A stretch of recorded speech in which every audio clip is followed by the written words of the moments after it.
क्या सच में एक ऐसा पौधा भी है जिसकी जड़ को घर में रखने से संतान सुख, धन संपत्ति और सुख समृद्धि के द्वार खुल जाते हैं? लेकिन रुकिए, इस रहस्य को जानने से पहले एक चेतावनी सुन लीजिए। अगर आपने इस जड़ को गलत तरीके से घर लाए हो तो मान्यता है कि इसका कोई लाभ नहीं मिलता। आखिर सफ़ेद आग की जड़ का वह गुप्त नियम क्या है जिसे साधु संत सदियों से छिपाकर रखते आए हैं, और संतान प्राप्ति के लिए सबसे पहले कौन सा उपाय किया जाता है? आज की इस वीडियो में मैं आपको पूरी जानकारी बताऊंगी एक एक करके, इसलिए वीडियो को अंत तक ज़रूर देखिएगा। आधी अधूरी जानकारी गलत हो सकती है, इसलिए पूरी जानकारी देखिएगा, क्योंकि सबसे महत्वपूर्ण रहस्य आखिर में बताया जाएगा। तो चलिए शुरू करते हैं।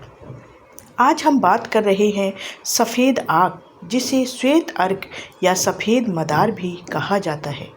भारतीय परंपरा और कुछ तांत्रिक मान्यताओं में इस पौधे को अत्यंत पवित्र माना गया है। ऐसी मान्यता है कि भगवान शिव को आग के फूल अत्यंत प्रिय हैं, और सफ़ेद आग को विशेष रूप से भगवान गणेश से भी जोड़ा जाता है। सबसे पहले बात करते हैं उस उपाय की जिसके बारे में सबसे ज़्यादा लोग जानना चाहते हैं। धार्मिक मान्यता के अनुसार यदि किसी दंपति को लंबे समय से संतान सुख प्राप्त नहीं हो रहा है तो वे शुभ मुहूर्त में प्राप्त सफ़ेद आग की जड़ को भगवान गणेश का स्वरूप मानकर पूजा कर सकती हैं। सबसे पहले जड़ को गंगा जल से शुद्ध किया जाता है, फिर लाल या पीले वस्त्र पर स्थापित करके भगवान गणेश के सामने रखा जाता है। इसके बाद दूर्वा, सिंदूर और मोदक अर्पित किए जाते हैं और ओम गम गणपति नमः मंत्र का 108 बार जप किया जाता है। ऐसी लोक मान्यता है कि श्रद्धा, सात्विक जीवन और ईश्वर में विश्वास के साथ की गई यह पूजा संतान सुख की कामना के लिए शुभ मानी जाती है। हालांकि इसे धार्मिक विश्वास माना जाता है, और यदि किसी दंपति को संतान प्राप्त में कठिनाई हो तो चिकित्सीय सलाह लेना भी आवश्यक है। लेकिन क्या सिर्फ पूजा करने से ही सफ़ेद आग का पूरा प्रभाव मिल सकता है? तो इसका जवाब होगा शायद नहीं। यहीं से शुरू होता है वह रहस्य जिसे बहुत कम लोग जानते हैं। कहा जाता है कि सफ़ेद आग का पौधा साधारण पौधा नहीं होता। वर्षों पुराने पौधे की जड़ में कभी कभी ऐसी आकृति दिखाई देती है जिसे लोग श्वेत गणपति कहते हैं। कई परंपराओं में इसे अत्यंत शुभ माना गया है, लेकिन सवाल यह है, आखिर असली सफ़ेद आग की पहचान कैसे करें?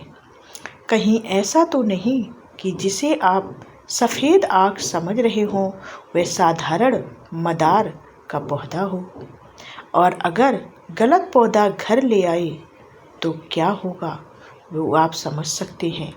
यही सबसे बड़ा रहस्य है।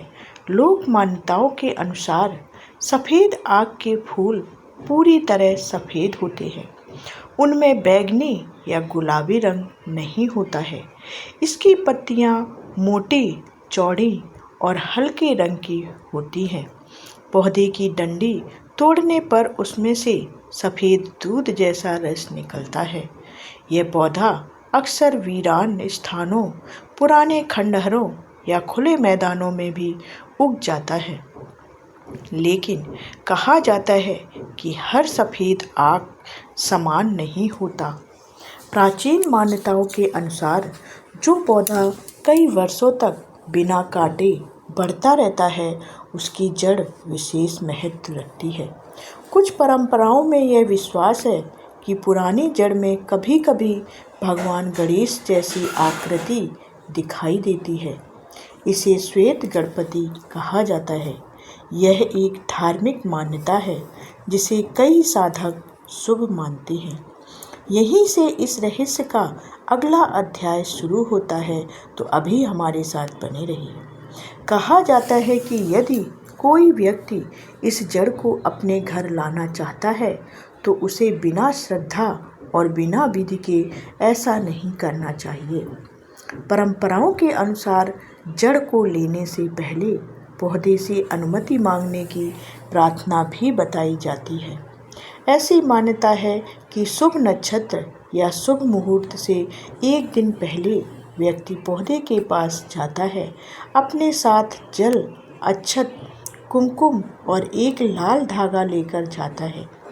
पौधे के पास जल अर्पित किया जाता है, चावल चढ़ाए जाते हैं और हाथ जोड़कर प्रार्थना की जाती है कि हे वनस्पति देव, यदि आपकी कृपा हो तो मेरे घर पधार कर सुख, शांति और समृद्धि का आशीर्वाद प्रदान करें। इसके बाद पौधे की एक टहनी पर लाल धागा बांधा जाता है। कई परंपराओं में इसे पौधे को निमंत्रण देने का प्रतीक माना जाता है, लेकिन असली परीक्षा तो अगले दिन होती है। कहा जाता है कि सूर्योदय से पहले उस स्थान पर पहुंचना चाहिए, मन शांत होना चाहिए और ईश्वर का स्मरण करते हुए जड़ निकालने का प्रयास करना चाहिए। यहीं पर एक ऐसी बात कही जाती है जिसे सबसे महत्वपूर्ण माना जाता है। मान्यता है कि जड़ को लोहे के औजार से नहीं काटना चाहिए। कुछ परंपराओं में माना जाता है कि लकड़ी के नुकीले डंडे या हाथों से धीरे धीरे मिट्टी हटाकर जड़ निकालना अधिक शुभ माना जाता है। और अब सुनिए वह बात जिसे कई लोग सबसे बड़ा नियम मानते हैं। लोक विश्वास के अनुसार जड़ को निकालने के बाद उसे सीधे जमीन पर नहीं रखना चाहिए। कहा जाता है कि उसे तुरंत लाल या पीले स्वच्छ कपड़े में लपेटकर सुरक्षित रख लेना चाहिए। यह पूरी तरह धार्मिक परंपरा और मान्यता का विषय है, लेकिन आखिर इस विधि के पीछे क्या कारण बताया जाता है? क्या वास्तव में किसी गरीब व्यापारी की किस्मत इसी जड़ से बदल गई थी और उसने ऐसा कौन सा नियम निभाया था जिसने उसे सफलता दिलाई थी? तो इन्हीं के सवालों के जवाब आगे आपको मिलेंगे, तो अभी हमारे साथ बने रहिए। कहा जाता है कि बहुत समय पहले एक नगर में एक व्यापारी रहता था। कभी कभी उसका व्यापार बहुत अच्छा चलता था, लेकिन धीरे धीरे परिस्थितियाँ बदल गईं। व्यापार ठप पड़ गया, कर्ज बढ़ता गया और परिवार की आर्थिक स्थिति इतनी खराब हो गई कि उसे भविष्य अंधकार में दिखाई देने लगा। एक दिन जंगल के रास्ते में उसकी मुलाकात एक वृद्ध साधु से हुई। व्यापारी ने अपनी सारी परेशानी साधु को बताई।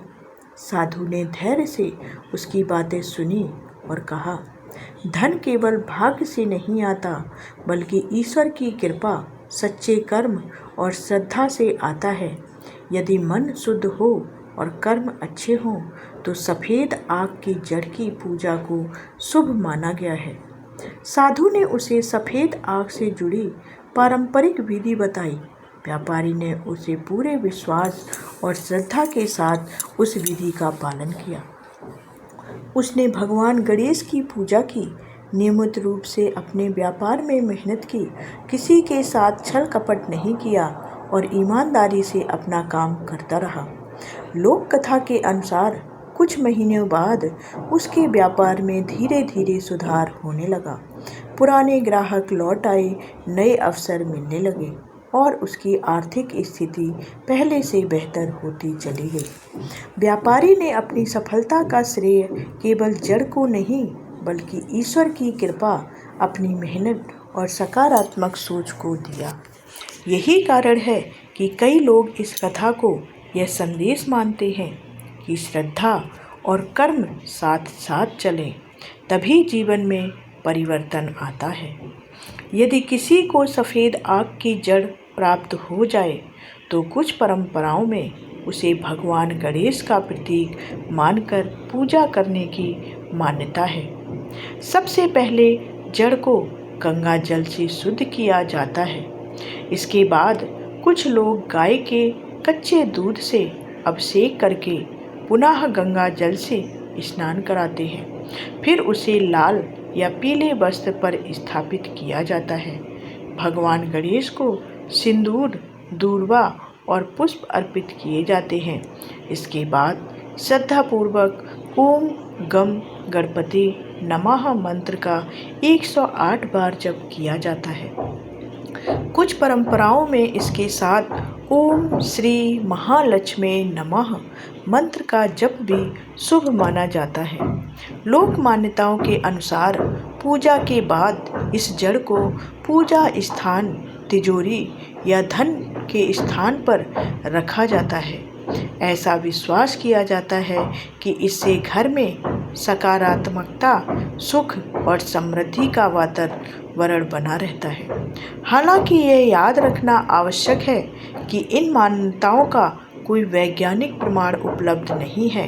इन्हें केवल धार्मिक आस्था और परंपराओं के रूप में ही देखा जाता है। लेकिन क्या इस जड़ को घर में रखने के बाद कुछ विशेष संकेत भी बताए जाते हैं? क्या सचमुच ऐसी कुछ बातें हैं जिन्हें लोग शुभ संकेत मानते हैं? तो चलिए जानते हैं। और यदि यह जड़ टूट जाए, खो जाए या गलती से गिर जाए तो क्या करना चाहिए? कई लोगों का मानना है कि पूजा के कुछ समय बाद व्यक्ति के मन का तनाव कम होने लगता है। घर का वातावरण पहले की अपेक्षा शांत महसूस होने लगता है। परिवार के सदस्यों के बीच प्रेम और सहयोग बढ़ने लगता है। कुछ लोग यह भी मानते हैं कि यदि सपनों में मंदिर, भगवान गणेश, सफ़ेद फूल या प्रकाश दिखाई दे तो इसे शुभ संकेत माना जाता है। वहीं कुछ लोगों का विश्वास है कि रुके हुए कार्य धीरे धीरे पूरे होने लगते हैं और नए अवसर मिलने लगते हैं। ये सभी लोक विश्वास है, धार्मिक आस्था है और व्यक्ति के अनुभव अलग हो सकते हैं। सबसे ज़रूरी सावधानियाँ। धार्मिक परंपराओं में कहा जाता है कि पूजा के स्थान की स्वच्छता बनाए रखें, जड़ का सम्मान करें और उसे केवल श्रद्धा के साथ ही स्पर्श करें। यदि किसी कारणवश जड़ पुरानी हो जाए, टूट जाए या खराब हो जाए तो घबराने की आवश्यकता नहीं है। कुछ परंपराओं में इसे किसी स्वच्छ बहते जल में या किसी पवित्र स्थान पर सम्मानपूर्वक विसर्जित करने की सलाह दी जाती है और भगवान गणेश से प्रार्थना की जाती है।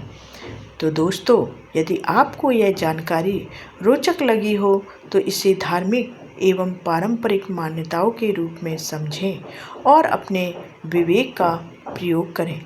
अगर आपको यह वीडियो पसंद आया हो तो इसे लाइक ज़रूर करें। इस जानकारी को अपने दोस्तों के साथ शेयर करें। हो सकता है किसी का भला हो जाए इस जानकारी से। हमारे चैनल को सब्सक्राइब जरूर कर लें ऐसी ही जानकारियों के लिए। कमेंट में अवश्य लिखें ओम गम गणपति नमः। राधे राधे, जय श्री कृष्णा। मिलते हैं अगले वीडियो में नई जानकारी के साथ। तब तक के लिए राधे राधे, जय श्री कृष्णा, जय गणेशाय नमः।